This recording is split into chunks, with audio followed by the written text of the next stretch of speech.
Configuring cycle count settings in KettleiQ. In this short training, I'll show you how to set your count procedure, separation of duties, and certification requirement so your counts run under the right controls. Let's take a look. You'll find this under Settings, Cycle Count Settings from your dashboard. This page controls how your cycle counts run and who's allowed to do what during one.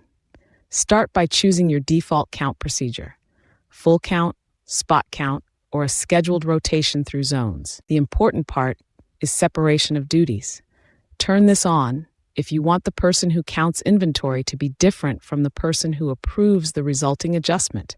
That keeps one person from both finding and approving their own discrepancy. If you require a certification statement, a sign-off that the count was performed accurately, enable it here, and the counter has to confirm that statement before submitting. The exact text is preserved on every count for your records. Save.